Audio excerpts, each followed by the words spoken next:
2027 నాటికి పనులు చేయాలన్న లక్ష్యంతో ముందుకెళ్తున్నాం. మీకోసమే. మీరు అరిచి అరిచి అరిచి గొంతులు ఎండుకుపోతే మీ గొంతు తడపడానికే ప్రాజెక్ట్ ఇది. ఇది ప్రత్యేకించి అమరజీవి జలధార అని పెట్టడానికి చాలా కారణం ఉంది. నాకు చాలా ఇష్టమైన వ్యక్తులు మన తెలుగు నాయకులు. ఒకళ్ళు బూర్గుల రామకృష్ణారావు గారు. తెలంగాణ ముఖ్యమంత్రిగా పనిచేసి తెలుగు వారందరూ ఏకం కావాలి అని చెప్పి ముఖ్యమంత్రిగా ఉండి తను స్వచ్ఛందంగా పదవి దిగిపోయి, తెలంగాణ ముఖ్యమంత్రిగా పదవి దిగిపోయి ఆంధ్రప్రదేశ్ ఉమ్మడిగా ఏర్పడటానికి విలీనం చేశారు, త్యాగం చేశారు. ఆయన ఒకరిని ఎప్పుడు స్మరించుకుంటూ ఉంటారు, ఆయన గుండెల్లో ఉంటారు. ఇంకొకరు తెలుగువాడి ఉనికి లేని రోజున, మద్రాస్ ప్రెసిడెన్సీలో ఉన్న రోజుల్లో తెలుగువారిని గొల్టీలుగా సంబోధించే సమయంలో న్యూనతకి ఒకలాంటి కించపరిచే విధానంలో ఉంటే తెలుగువారి ఆత్మగౌరవం కోసం, తెలుగువారి సంక్షేమం కోసం, ఎవరి ప్రాణత్యాగాల మీద ఈ నేల ఏర్పడిందో, ఎవరి దేహత్యాగంతో ఈ రాష్ట్రం ఏర్పడిందో వారిని స్మరించుకోవటం మన కర్తవ్యం. ఎప్పుడు కూడా మనం ఈజీగా తీసుకుంటాం బలిదానాలు, మర్చిపోతే ఒక జనరేషన్. ఆయన మన కోసం ప్రాణత్యాగం చేశారంటే 50 రోజులు తిండి తినలేదు అనుకుంటాం. కానీ మనం ఎదిగే కొద్దీ, మనకి కష్టాలు వచ్చే కొద్దీ గత తరం చేసిన త్యాగాలు మనకు అర్థమవుతూ ఉంటాయి. అలాగే నాకు పొట్టి శ్రీరాములు గారు చిన్నప్పటి కంటే కూడా ప్రతి సంవత్సరం వయసు వచ్చే కొద్దీ ఆయన గొప్పతనం అర్థమైంది, ఆయన త్యాగం అర్థమైంది. ఒకసారి నాకు ఎంత బాధ కలిగింది అంటే, పొట్టి శ్రీరాములు గారి జయంతి అంటే దండేద్దామంటే ఎక్కడ లేదు ఆయన విగ్రహం. ఎక్కడో ఒక ఆర్య వైశ్య సత్రం దగ్గర ఉంది, అక్కడికి వెళ్దామన్నారు. అక్కడ పెట్టడం ఏంటని అడిగారు. అంటే అది ఆయన వైశ్య కులానికి చెందినవారు, అందుకని ఆర్య వైశ్య గృహాల్లో ఉంటాయి ఎక్కువ, అక్కడికి వెళ్దాం పదండి అంటే నాకు ఆ రోజు అనిపించింది, ఎవరి ఉనికి మీద ఒక గొప్ప నాయకుడిని ఒక వైశ్య కులానికి పరిమితం చేస్తారా? ఇన్ని వందల కులాలు ఉన్నాయి మన దగ్గర.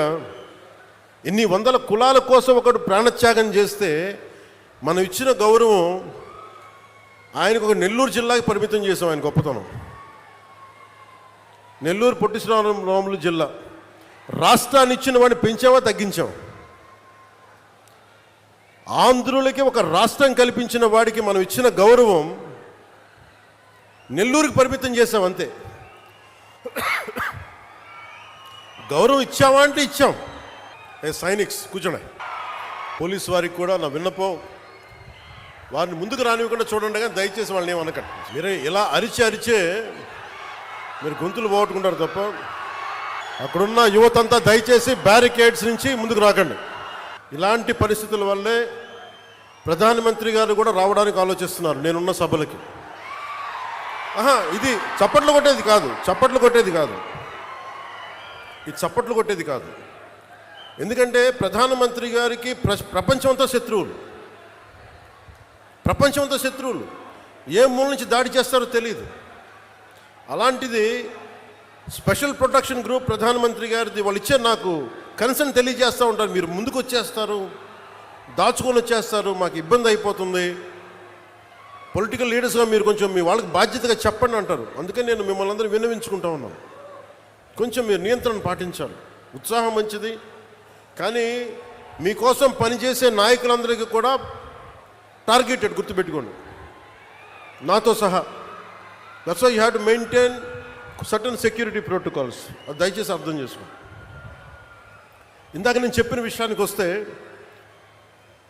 రాష్ట్రం తెలుగువారికి ఒక ఉనికినిచ్చినవాడు పొట్టి శ్రీరాములు గారు. 56 రోజులు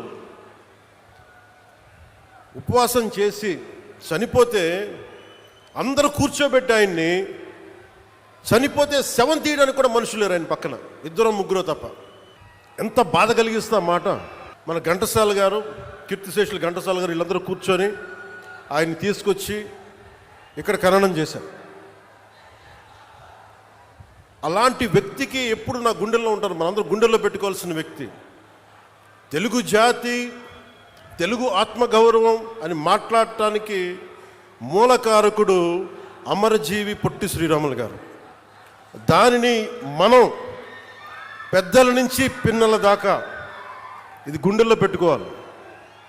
ఒక్కొక్క నాయకుడికి కులం అంటగడితే మనం కులాల సమూహంలా ఉంటాం తప్ప భారతీయులకైతే మనం ఎప్పటికీ ఉండలేం.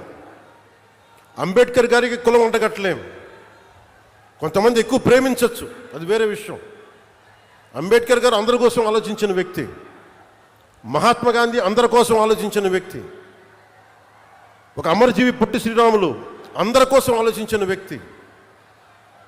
మనం అలా ఆ దృష్టికోణం నుంచి చూడాలి తప్ప వీళ్ళకి కులాలు ఎవరికి ఉండవు. ఎవరికి అది మీ జనరేషన్. నేను బాధ్యత తీసుకున్నా. నాకు ఎప్పుడో చిన్నప్పుడు ఉన్న ఒక కంబాల కృష్ణమూర్తి గారు, మా నాన్నగారి స్నేహితులైన కంబాల కృష్ణమూర్తి గారు, ఆయన రాసిన పుస్తకం అమృత వాక్కుల్లో ఒక 4 లైన్లు కథ డొక్కా సీతమ్మ గారిది చదివితే, ఏ 6వ క్లాస్లోనో 7వ క్లాస్లోనో అది మనసులో ఉండిపోయి, డొక్కా సీతమ్మ మధ్యాహ్న భోజన పథకం పెడతాం అని ఒక మాట మేము కూటమి సమయంలో అంటే, అది ఆల్రెడీ మనకి తెలుగుదేశం చంద్రబాబు గారు దానికి మేము ఆల్రెడీ పేరు పెట్టాం కాబట్టి మరి దేనికి పెడతామంటే, మధ్యాహ్నం చిన్నపిల్లలకి గుర్తుండిపోయేలా పిల్లలకి మధ్యాహ్న భోజన పథకం, ఉచిత మధ్యాహ్న భోజన పథకం కింద డొక్కా సీతమ్మ పేరు పెడితే నాకు చాలా చాలా ఆనందం కలిగింది. ఆవిడ కులం చూడలేదు. ఎవరికి ఆకలితో అమ్మ నాకు అన్నం పెట్టు అంటే డొక్కా సీతమ్మ అంటే వచ్చి అన్నం పెట్టేది. అంటే ఈ స్ఫూర్తిని వచ్చే తరాలకి మనం ఒకసారి గుర్తు చేసుకోవాల్సిన అవసరం చాలా చాలా ఉంది.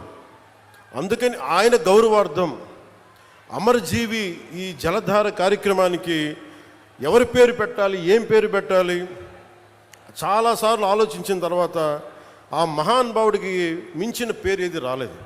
మనస్ఫూర్తిగా వారికి శతకోటి నమస్కారాలు, శతకోటి దండాలు తెలియజేస్తాను. ఆ మహానుభావుడు చనిపోయాను, పంచభూతాల్లో కలిసిపోయారు, కానీ ఆయన ఆత్మ శక్తి ఇక్కడే తిరుగుతూ ఉంటుంది. ఎందుకంటే మనం మంచి వాళ్ళని పెంపొందించుకుంటే తప్ప సమాజానికి మంచి చేయలేం. మీరు ఎవరిని ఆరాధిస్తారో మీరు వాళ్ళలా తయారవుతారు. నేను పొట్టి శ్రీరాములను ఆరాధించాను, ఒక బూర్గుల రామకృష్ణారావుని ఆరాధించాను, ఒక చంద్రశేఖర్ ఆజాద్ని ఆరాధించాను. నేను క్రిమినల్స్ని ఆరాధించలా, దోపిడీ చేసేవాడిని, దగా చేసేవాడిని నేను ఆరాధించలా, హక్కుల కోసం పోరాడే వాళ్ళని ఆరాధించాను. దానివల్లే నేను తగ్గి 10 సంవత్సరాలు పార్టీ పెట్టి నేను తగ్గి,